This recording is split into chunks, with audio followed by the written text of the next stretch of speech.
Testigos de la historia.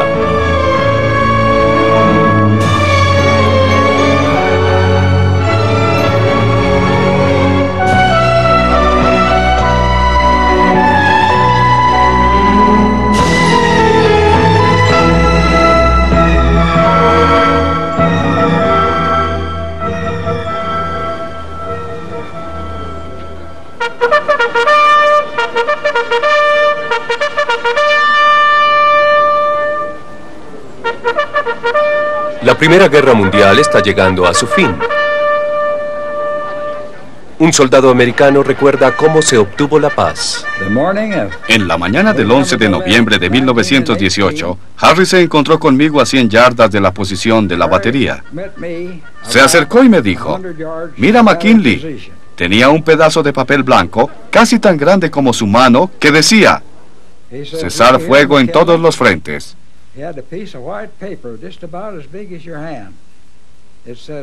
Y pensé que ese era el pedazo de papel más lindo que jamás hubiera visto.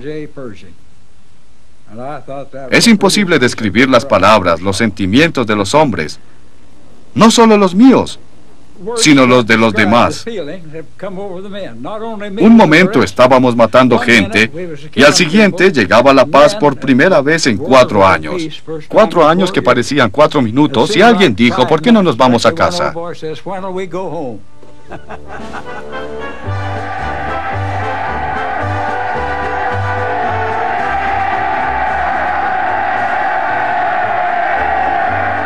En todo el frente occidental, los soldados que habían estado luchando entre sí comparten la alegría de estar vivos. Me acaban de herir. Llegamos al hospital y nos dieron café. Un doctor vino a vernos. Dijo: «Muchachos, firmaron el armisticio». Entonces me lancé sobre la cama y lloré. Pensé en mi madre. Tiene que saber que estamos vivos.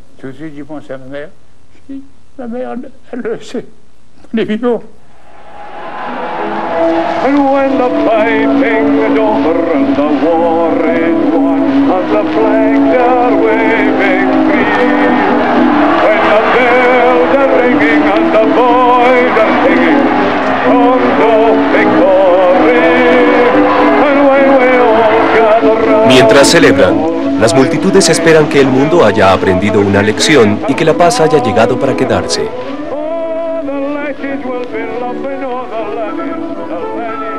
Pero al cabo de los próximos 20 años, terminaría esa esperanza. 1919. La paz perdida.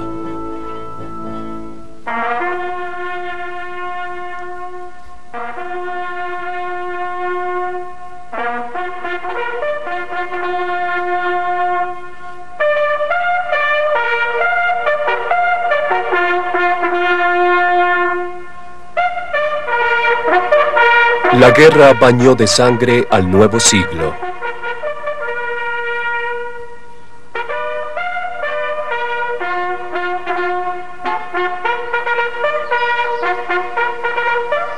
Los interminables campos santos fueron un recordatorio perpetuo de la matanza.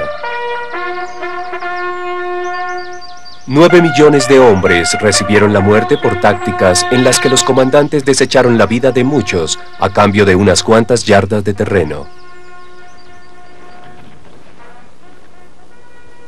Toda una generación estuvo traumatizada por el horror de las trincheras. Yo pensé más que nada en los amigos que había dejado atrás y que no volverían a ver su hogar. Dieron su vida y no sabían por qué la estaban dando. Entregaron su vida para terminar con guerras que no acabaron con la guerra. Walter Hurd había peleado en la batalla del Somme. Había sido uno de los afortunados. Había sobrevivido y sentía que este era el fin de la guerra para todos nosotros.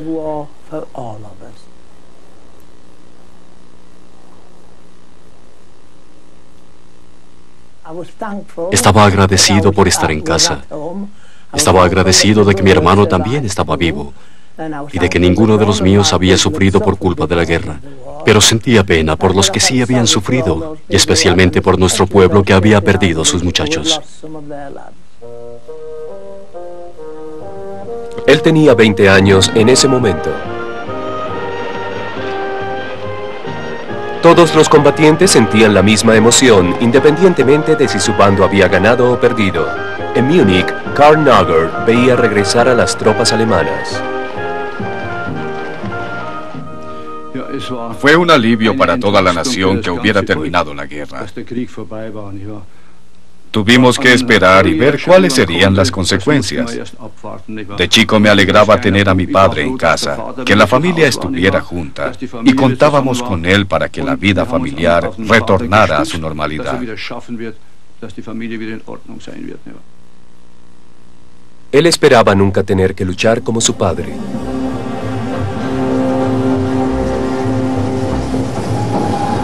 Las esperanzas del mundo de tener una paz duradera se centraban en un hombre.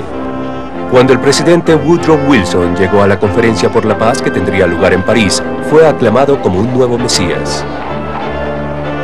Él había llevado a América a la guerra en 1917, dando nuevas esperanzas a los ejércitos británicos y franceses, asegurando una victoria de los aliados.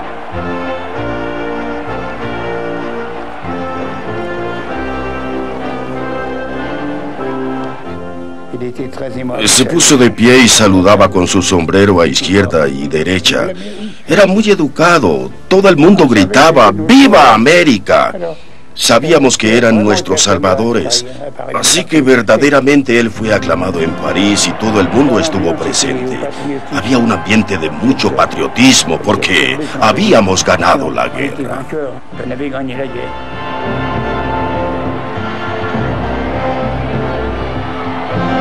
Wilson prometió a las multitudes que lo recibieron con tanto arrebato una paz para el pueblo. Con esto quería decir una paz basada en los altos principios de él, una paz clemente que perduraría y sería justa con todos.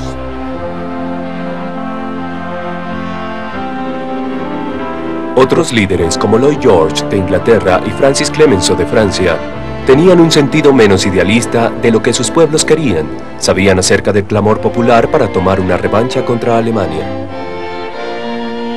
Cuando negociaban el acuerdo que se firmaría en el Palacio de Versalles, Wilson estableció la agenda.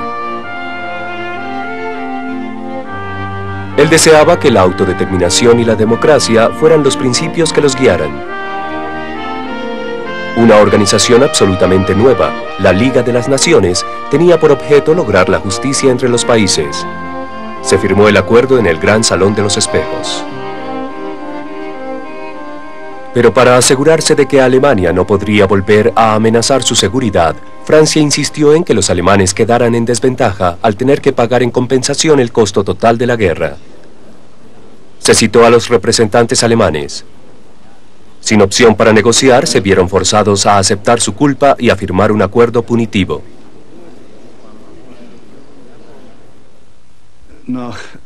Cuando se anunciaron los términos del Tratado de Versalles, el pueblo alemán estaba consternado con las condiciones impuestas, consternado por todo lo que se esperaba de nosotros, por los pagos que tendríamos que hacer y que con seguridad llevarían a la nación alemana a la ruina.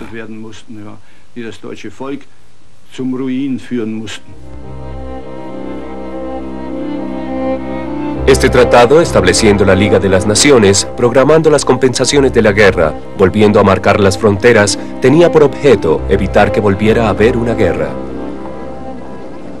Pero pocos de los que aceptaron el acuerdo en esa época querían reconocer los problemas que les deparaba para el futuro.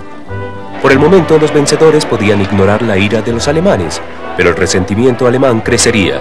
Los rusos no tendrían parte alguna en el tratado. Todavía no se reconocía al nuevo régimen comunista. Y el principal arquitecto de la paz, Wilson, pronto encontraría que muchos americanos en casa no querían tener nada que ver con su Liga de las Naciones. Habían enviado a 2 millones de sus hijos a solucionar los problemas de Europa y deseaban verlos regresar muy pronto. El regimiento de McKinley-Wooding se dirigió hacia los muelles.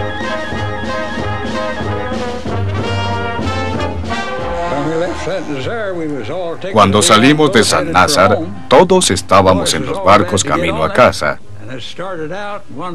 Los muchachos estaban felices de entrar en él, y cuando empezó a zarpar, uno miró sobre su hombro y dijo, «Me encantaría mirar hacia Francia sobre mi hombro». Nos despedimos de Europa, no pensábamos que tendríamos que regresar.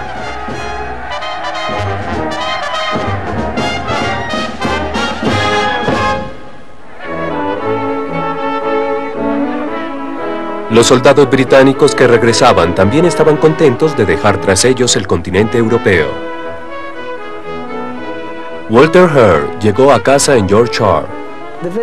Los lugareños, después de que habíamos estado en casa 1 o 2 semanas, creo, hicieron arreglos para dar una fiesta de bienvenida a los muchachos. Fue muy agradable, estábamos muy contentos. Había buena comida, muchos cantos y reuniones. Algunos de nosotros cortejábamos de nuevo a nuestras novias y era bueno hacerlo.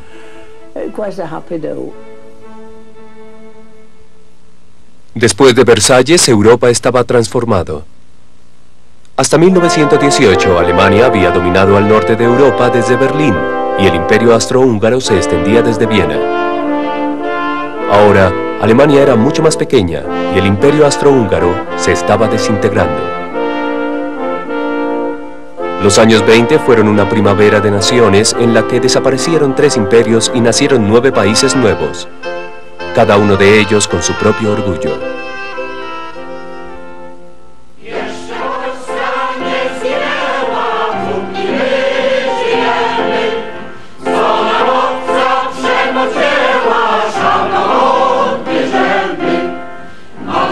En Varsovia, los polacos proclamaban su independencia guiados por Marszałek Piłsudski.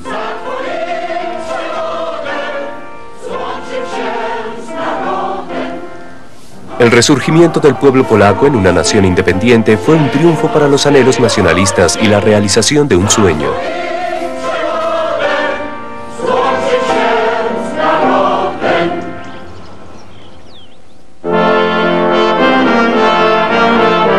Otras nuevas naciones emergieron de los restos del imperio de los Habsburgo. Yugoslavia era un compromiso. Los serbios, croatas, eslovenos y otros pueblos que contenía, reprimiendo temporalmente su antigua enemistad en un reino independiente.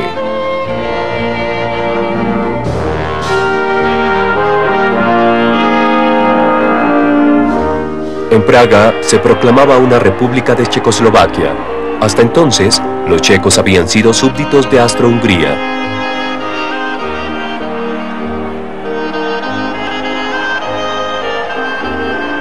Jiří Sturza vio el cambio del poder.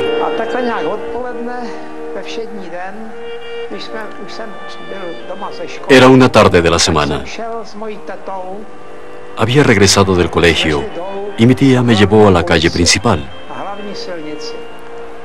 Allí había una gran multitud y nos encontramos a nuestro vecino, un policía.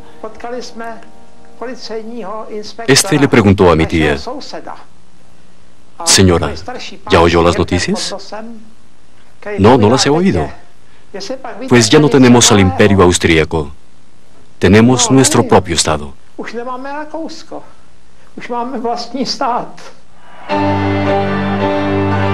El hombre que había trabajado incesantemente por la independencia checa, Tomáš Masaryk, regresó del exilio.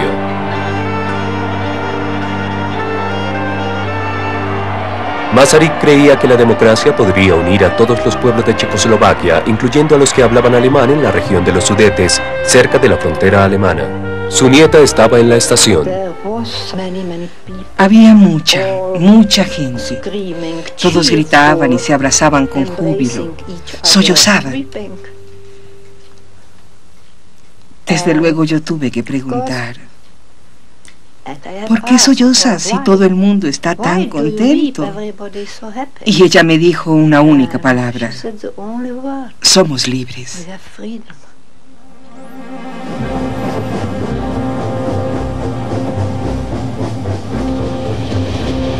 Las nuevas naciones esperaban proteger su frágil libertad a través del Cuerpo Internacional que se reunió por primera vez en 1920.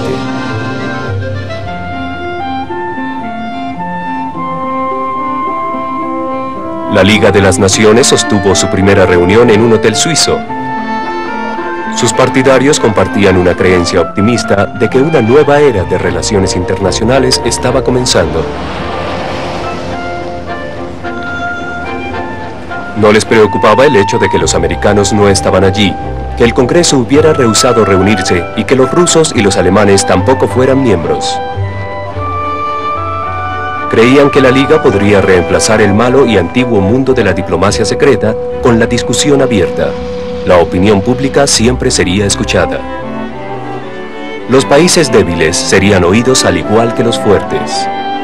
El primer ministro, el pianista Paderewski, la llamó el amanecer de un nuevo orden. La Liga trató de desarrollar el apoyo popular de su trabajo. Jennifer Hart hizo campañas en favor de la idea en Inglaterra. Mi función en la Liga de las Naciones era tratar de que los miembros del público entendieran las ideas que tenía la Liga. Especialmente uno se preocupaba acerca de este concepto. Si la nación A estuviera atacando a la nación B, uno no podría permanecer al margen y hacer que la opinión pública ejerciera presión sobre el gobierno para hacer uso de la maquinaria de la Liga. Nadie salía en busca de fallas del gobierno. Era como decir, qué construcción maravillosa. Y podría funcionar si la gente lo quisiera.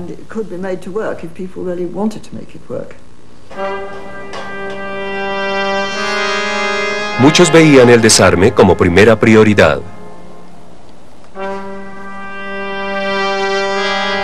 Si la Liga solamente pudiera hacer que las naciones acordaran reducir su número de armas, entonces se eliminaría la amenaza de la guerra. Como una condición de Versalles a comienzos de los años 20, Alemania estaba casi completamente desarmada.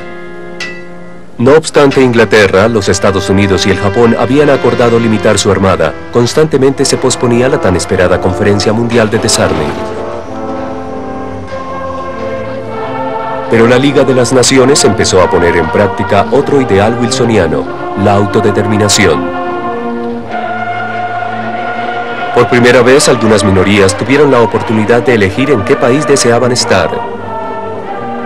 Hubo plebiscitos en varias regiones que habían sido parte de Alemania. En la frontera de Dinamarca y Alemania, el pueblo votaba para ser danés.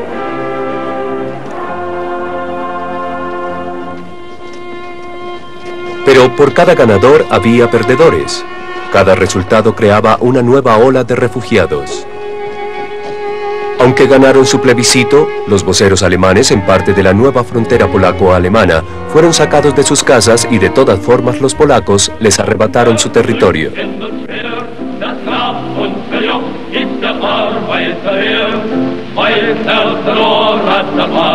A los ojos de los alemanes, los polacos se habían apoderado de lo que por derecho era alemán.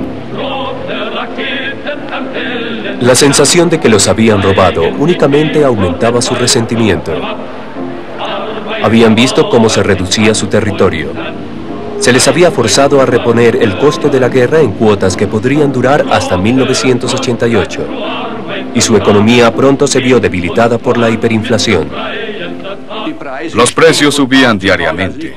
No solo unos cuantos puntos, sino miles y cientos de miles. Estábamos jugando fútbol y uno de mis amigos dijo, voy a la tienda a comprar un par de panecillos. Tenía un billete de 500.000 marcos, pero regresó con uno solo, porque un panecillo costaba ahora 400.000.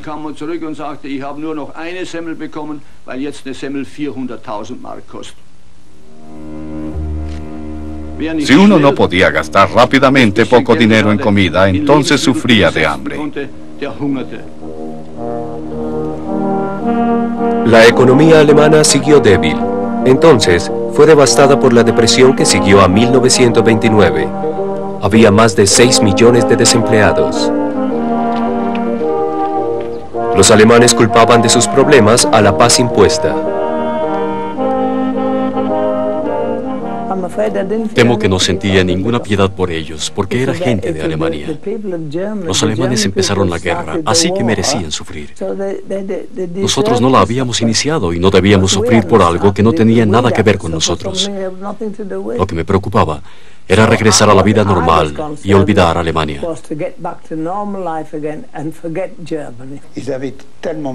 Habían sido tan desagradables que no sentíamos mucha piedad hacia ellos. Nos daba pena, pero éramos rudos y decíamos que tenían lo que se merecían. Habían sido duros con los países que habían ocupado. Hicieron cosas demasiado horribles. Los países invadidos llevaron al infierno a todo el mundo.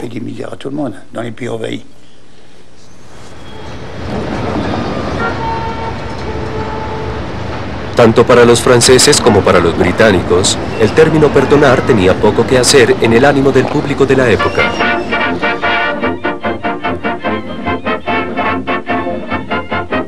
Disfrutando de la paz que sentían que merecían, los franceses estaban preocupados por su propia recuperación.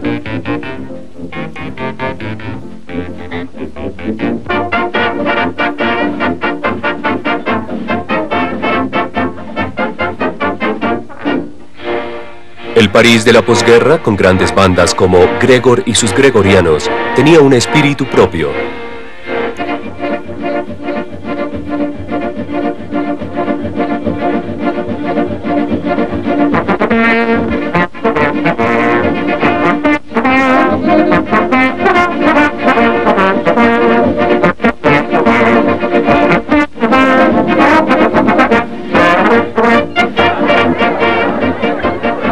Y era un espíritu en el cual los resentimientos alemanes y las solicitudes para pagar menos en compensaciones pronto se sintieron en la economía.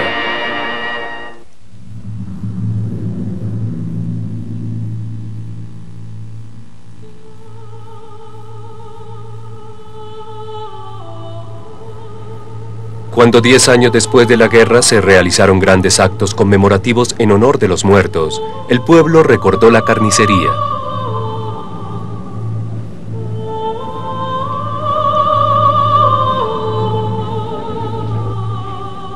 Un desfile de visitantes fue en peregrinación hasta los recientes campos de batalla en Francia y Bélgica para ver las trincheras donde había caído una generación.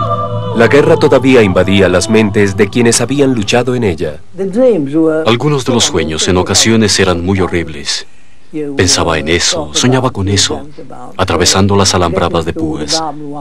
A veces soñaba que veía a los alemanes acercándose con sus bayonetas fijas. Otras veces podía ver el terreno arrasado enfrente con los fusiles alemanes y a uno le indican que debe avanzar por ese terreno. Era una sensación tremenda.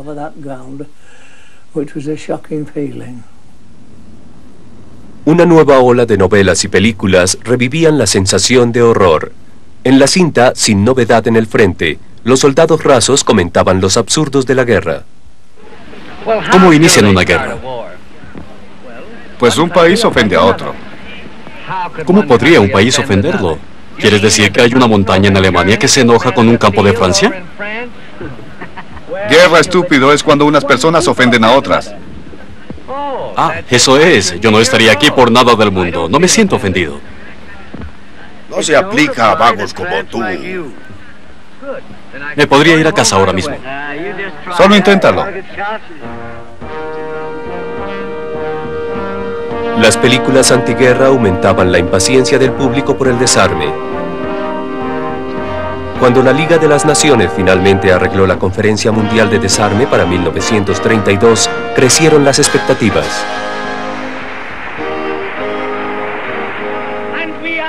Esto es, las naciones del mundo se reúnen y reducen esta enorme e ignominiosa carga de armamentos que se lleva ahora de un extremo del mundo al otro.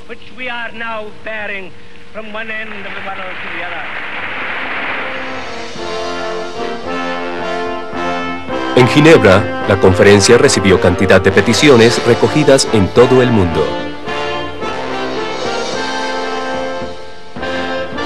Los millones de firmas tenían el objeto de presionar a los gobiernos y mostrar cómo la gente esperaba que ellos hicieran desaparecer la guerra. Asistí a una de las sesiones de apertura de la conferencia cuando vino gente de todas partes del mundo pidiendo el desarme y había una gran cantidad de opinión pública. Se temía que sería un momento muy difícil. Esperábamos un desarme. Para Stalin, 1108. Australia 130 y Fiji 330. Cuando empezó la conferencia se anunció la cuenta final. Estados Unidos 1.135.453. Hawái 130.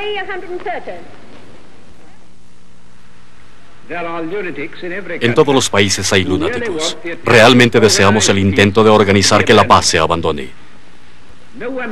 Nadie duda que el desarme sea posible. Pero el hombre común quiere saber si los gobiernos, con sus grandes fuerzas militares, navales y aéreas, realmente desean la paz. De ser así, se puede firmar un tratado de desarme. Y en caso de ser aceptado, todo el ambiente internacional cambiará como por encanto.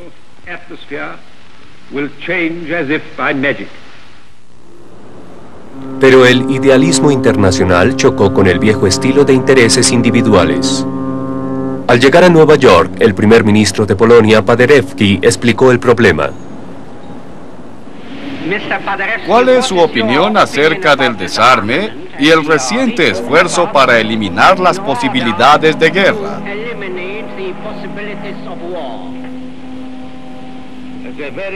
Fue muy bien intencionado, una idea excelente, pero una tarea muy difícil.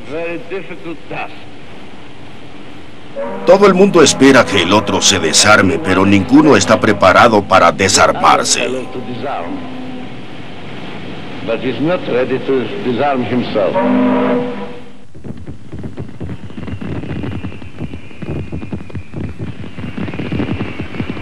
La fe en lo que la democracia y la razón podrían hacer se veía cada vez más tambaleante.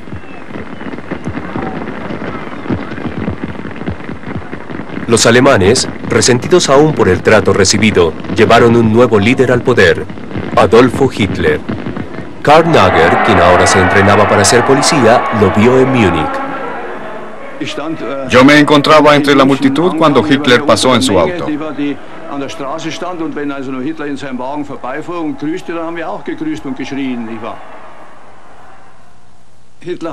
Cuando nos saludó lo aclamamos y gritamos también. Hitler intentó eliminar las cargas que el Tratado de Versalles había impuesto sobre Alemania. Hitler prometió trabajo y pan para todos los alemanes. Prometió eliminar el alto nivel del desempleo. Prometió hacer de Alemania una nación que podría mostrarse en Europa.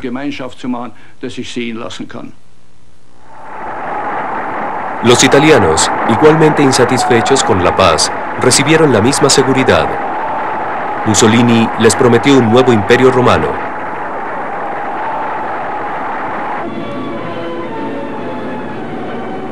Millones de ellos se alegraron con el aparente milagro del fascismo.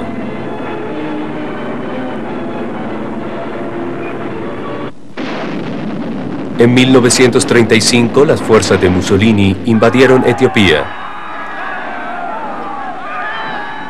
Los etíopes y su emperador no tenían la menor opción de ganar contra un ejército moderno. A pesar de que la Liga de las Naciones emitió una y otra resolución, los italianos los desafiaron. La Liga de las Naciones, ese gran disturbio. Hoy Haile Selassie viene a suplicar por su imperio perdido. Quiere que hagan que Mussolini se dé por vencido en Etiopía. Su Majestad el Rey Haile Selassie apeló al primer emperador de Etiopía. Los reporteros italianos estaban listos para un estallido de guerra en contra del emperador, cuyo país había tomado el de ellos.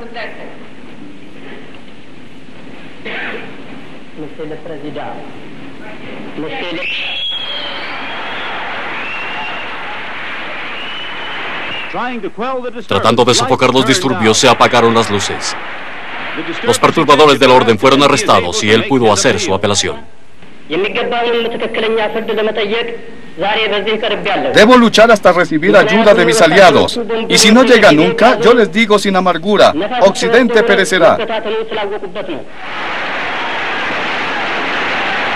Pero la Liga carecía de voluntad para ayudar al emperador.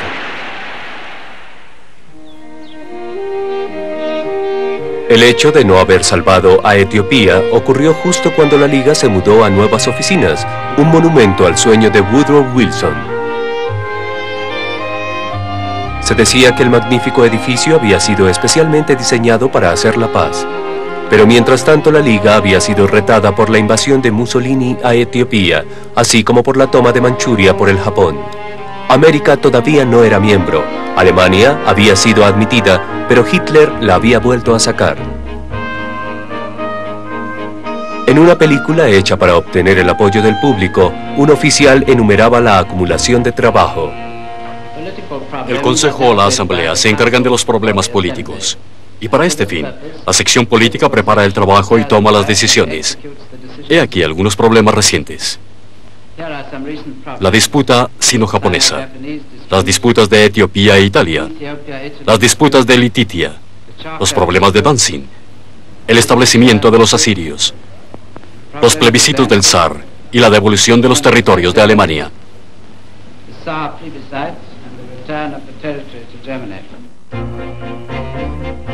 Con las fallas de la Liga para tratar con los dictadores, estaba muriendo la idea del desarme. En la nueva sede de la Liga de las Naciones en Ginebra, la noticia principal es el Ejército de las Naciones. Se anuncia que Inglaterra gastará más en armamentos debido a que todo el mundo se está armando. Japón exige igualdad en el mar con Inglaterra y Estados Unidos desea complementar su gran poder militar con un mayor poder marítimo. Alemania está construyendo aviones comerciales, pero que posiblemente pueden convertirse. Se reconoce su derecho al rearme. Los aviones para Italia, alineados en una demostración espectacular. Mussolini ha auspiciado una fuerza aérea comparable a las mejores del mundo. Francia mantiene su poder militar. Trenes, artillería, mecanizan su poderoso ejército. Francia exige seguridad y no se desarmará. Inglaterra, satisfecha durante mucho tiempo con su dominio del mar, contempla mayores sumas para los tres servicios.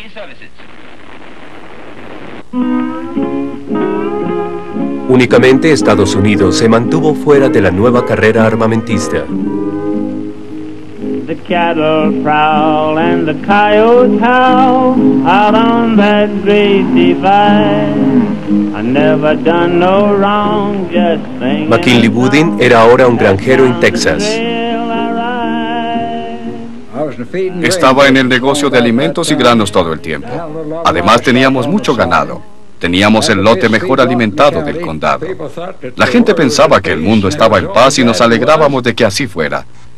En esa época no estaba interesado en los países extranjeros. Estábamos interesados en nosotros mismos y en casa. En Washington, el senador Nye habló para los partidarios del aislamiento público. Los americanos no quieren más guerras. La mayoría de ellos no quieren más participación en guerras extranjeras. Si llega otra guerra europea, para América no será nada fácil mantenerse al margen de ella. Los intereses comerciales de América, egoístas, ambiciosos, captando la oportunidad de beneficiarse con la guerra, harán lo que han hecho en el pasado si se les deja que sigan su propio curso.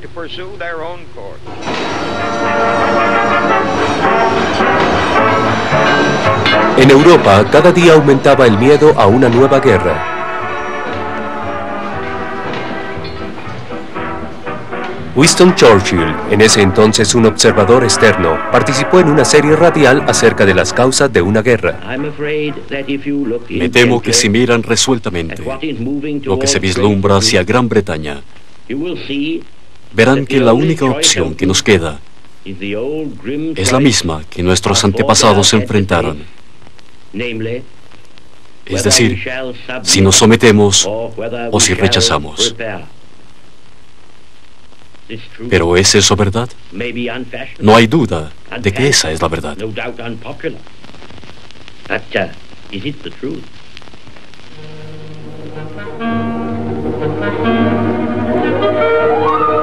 Otros aún se aferraban al ideal de una seguridad colectiva por medio de la Liga de las Naciones. Se hizo una película que se presentó en muchas salas de cine. 2.000 millones de libras invertidas en armamento. Pelearía mañana si creyera que una guerra terminaría otra. Eso le dijeron a mi padre en 1914 y nunca sucedió. Cuando había una disputa entre dos personas, se llamaba a la policía para arreglarla. Así que, ¿por qué no puede la Liga de las Naciones hacerlo? Una paz permanente puede alcanzarse por medio de discusiones. No tengo nada en contra de los franceses, los alemanes o los rusos. No tengo nada en contra de nadie. Pero seamos sensatos y trabajemos juntos por la paz a través del razonamiento. Escriba su movimiento por la paz, paz por medio del razonamiento. Los pacifistas adoptaron una posición más extrema. Renunciaron totalmente a la guerra. En 1936, la Unión para la Garantía de la Paz apeló al pueblo para que firmara declaraciones de que no participaría en una guerra. Donald Super fue uno de los que estuvo en esa campaña. Era fácil persuadir a una audiencia que lo que estaba pidiendo era razonable. Hasta cierto punto también era peligrosamente fácil pedirles en ese punto que firmaran en la línea punteada. Teníamos muchas conversaciones inmediatas. El problema era mantener vivo el ardor y el espíritu cuando los problemas asociados con ello se hacían cada día más complicados y difíciles. También era más difícil mantener el ardor y el espíritu pacifista debido a la Guerra Civil Española. Una insurrección nacionalista dirigida por el general Franco, apoyada por Hitler y Mussolini, creó temores de que más partes de Europa caerían en el fascismo. Los rebeldes cometieron un cruel asalto del gobierno elegido democráticamente. La pérdida de vidas convenció a muchos fuera de España de que tenían que oponer una resistencia.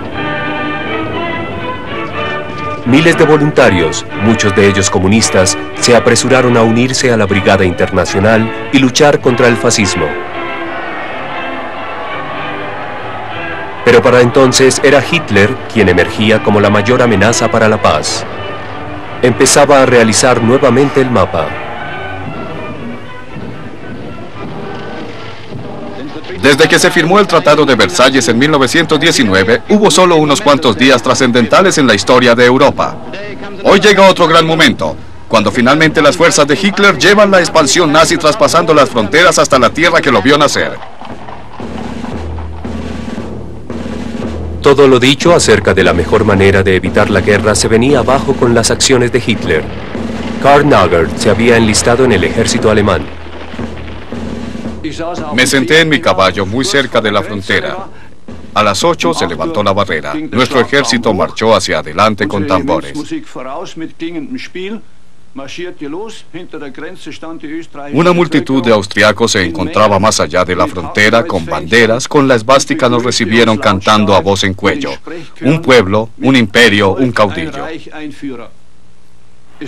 Era una sensación edificante. La nación finalmente estaba reunida con el país hermano.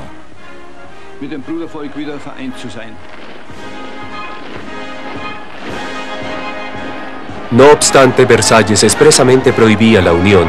Los británicos y los franceses no hicieron nada al respecto.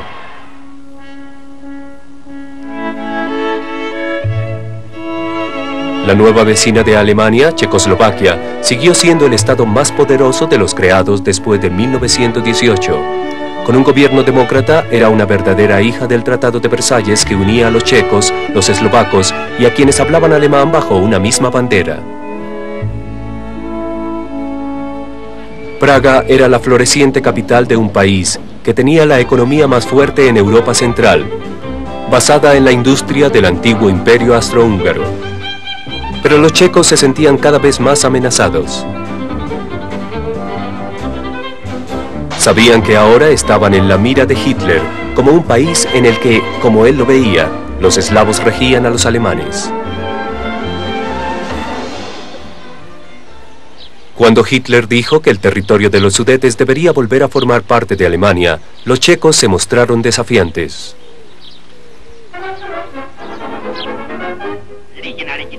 A los gigantes les gusta patear a los enanos. Pero había una vez un gigante que encontró a un valiente enano que no conocía el miedo, que no correría ni desaparecería. Lean la Biblia. Allí está escrito acerca del pequeño David, quien no se atemorizó de un gigante que se jactaba, seguro de que ganaría la guerra iniciada por el filisteo. David era un hombre de paz y dijo: me enfrentaré con todo lo que pueda. Con su gran ejército, los checos se prepararon para defenderse del ataque alemán. Las tropas tomaron sus posiciones a lo largo de la frontera con Alemania. Reforzaron sus defensas y esperaban que Inglaterra y Francia, las democracias existentes más fuertes, vinieran en su ayuda. Joseph Verdag trabajó en los refugios. Entre nosotros la moral era fantástica. Sabíamos que estábamos ayudando a la defensa del país. A pesar de que no éramos soldados, estábamos muy orgullosos de poder poner nuestro granito de arena para defender la patria.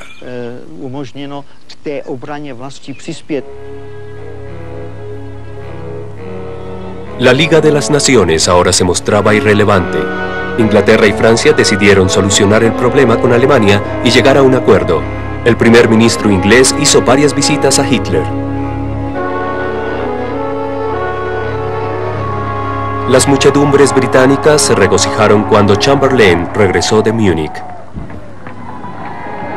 Creían lo que todos querían creer, que al rendirse ante Hitler y permitirle apoderarse del territorio de los Sudetes, se había asegurado la paz. De manera que nuestro primer ministro ha regresado de su tercer y más importante viaje y dijo que la solución del problema checoslovaco misma, que ya se logró, es desde mi punto de vista solo un preludio de una solución más grande en la que Europa puede encontrar la paz.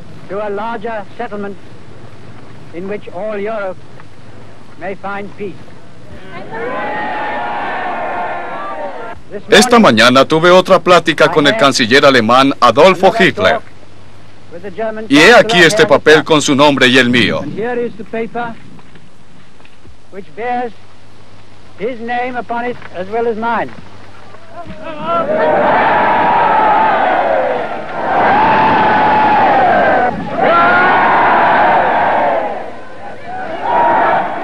El primer ministro de Francia, Daladieu, también voló a casa desde Múnich.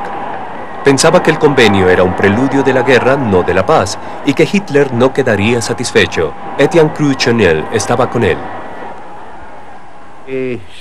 Esta gente está loca.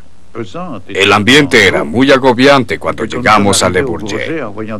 Cuando vimos esa inmensa multitud pensamos, deben haber venido para abuchearnos. Y cuando paramos en el camino, en lugar de abuchearnos como lo esperábamos, hubo un mar de aplausos y entusiasmo para saludarnos. Nos era imposible comprenderlo. Y Daladieu se dio vuelta. Todavía puedo escucharlo. Se acercó hacia un hombre y le dijo, pero esta gente está loca.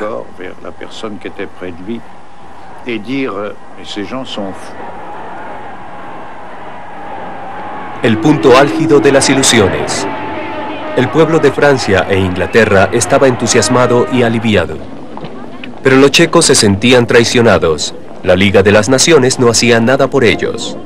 Los voceros checos en el territorio de los Sudetes tuvieron que elegir entre vivir en la Alemania nazi o huir de sus hogares como refugiados.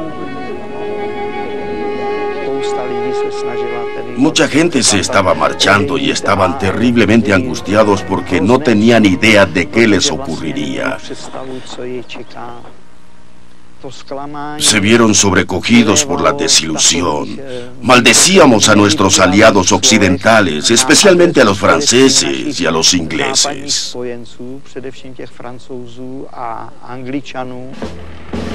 10 días después de Múnich, las tropas alemanas cruzaron la frontera checa hacia el territorio de los Sudetes. Una vez más, el regimiento de Karl Nager estaba allí. Cuando a las 2 de la tarde llegó la orden de marchar pacíficamente, cargamos nuestros vehículos, subimos a los caballos y marchamos hacia la frontera.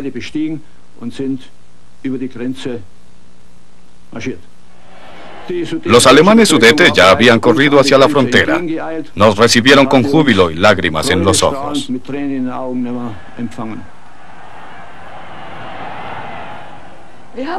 Alemana Sudete, 1938. Estábamos tan contentos que llorábamos y lanzábamos flores. Nos encontrábamos extremadamente jubilosos. Aunque se supone que no debo decirlo, tengo que hacerlo. Este fue el día más feliz de nuestras vidas para toda la familia.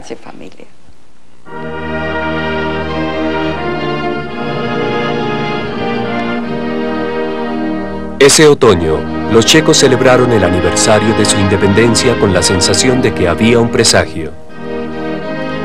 20 años después de que naciera el país y de la creación de la Liga de las Naciones, su ejercicio en autodeterminación estaba perdido.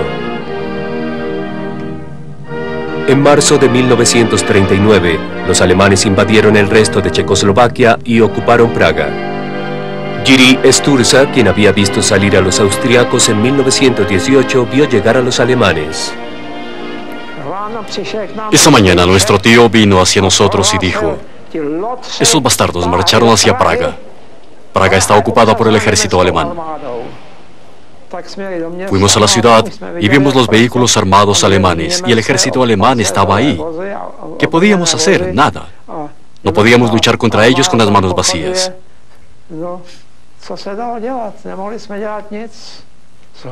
Sin embargo, el hecho es que el pueblo le mostró sus puños a ellos. Los checos que hablaban alemán, y creo que incluso los soldados, se sentían avergonzados. Parecía que los alemanes habían sentido que eran odiados. Deben haberlo visto.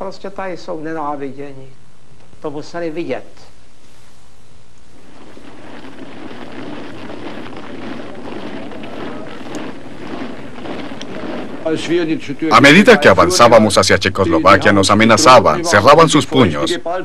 No entendíamos lo que decían, pero las señas que hacían nos decían claramente que no nos querían.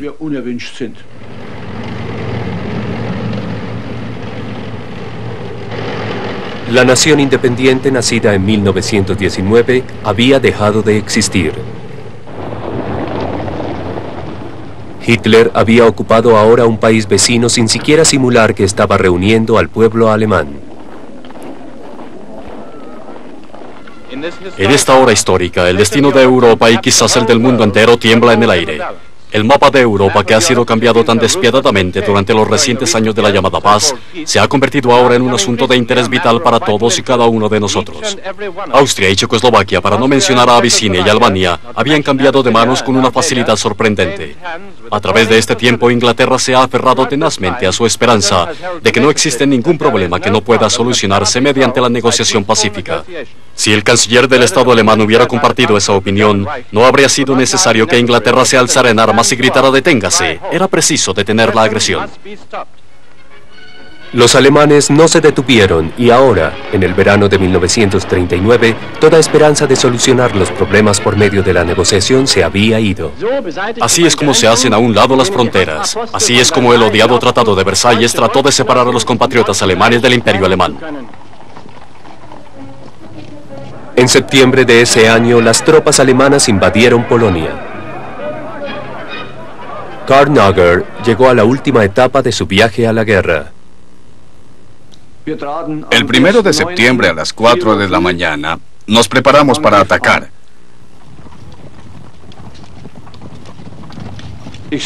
Mi primera experiencia de la guerra fue cuando a uno de mi unidad un polaco le disparó lanzándolo del caballo. Ahora intercambiábamos fuego. Esa era la guerra.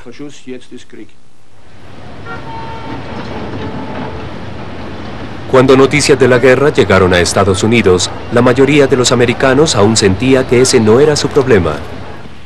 No tengo idea de los asuntos europeos. No lo sé. Otra guerra, no para mí. Esta vez América debería quedarse y sé que yo lo haré. Y otro presidente americano tenía que decidir si Estados Unidos se involucraría. Ya lo dije, no una vez, sino muchas veces. He visto la guerra y odio la guerra. Lo digo una y otra vez. Espero que Estados Unidos se mantenga fuera de esta guerra. Yo creo que así será. Y les aseguro que todos los esfuerzos de su gobierno estarán dirigidos a ese fin. Siempre que esté en mis manos evitarlo, no se suspenderá la paz en Estados Unidos.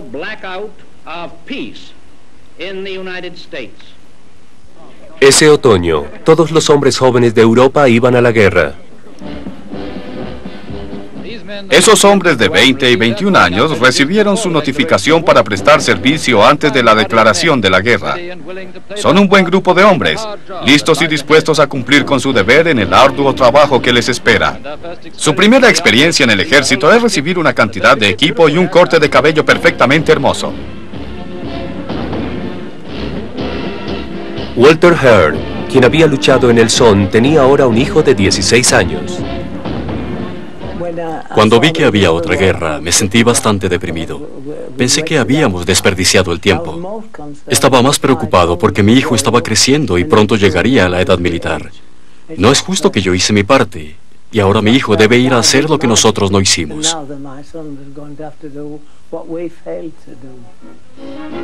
Los veteranos odian que sus hijos pasen por el tormento que ellos creían ahorrarles. Marcel Bertrand, quien peleó en Bagdad, no tenía hijos y fue reclutado de nuevo a los 44 años. No hubiera pensado nunca que seríamos tan estúpidos como para ir otra vez a la guerra. Nos comportamos como alguien cuyo vecino es un ladrón que sabe que le robará, pero no cierra la puerta. Así fue como pasaron las cosas. Nos atacaron por sorpresa y no estábamos listos. Nunca pensé que 20 años después me volverían a llamar. Simplemente no pensé en eso. Me puse muy triste cuando recibí mis papeles de reclutamiento y dije, esos bastardos.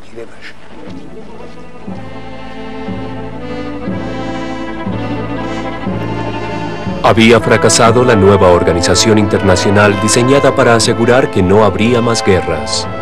Volvería a intentarse nuevamente con las Naciones Unidas en 1945. Antes de eso, otros 55 millones de vidas se perderían en otra guerra mundial.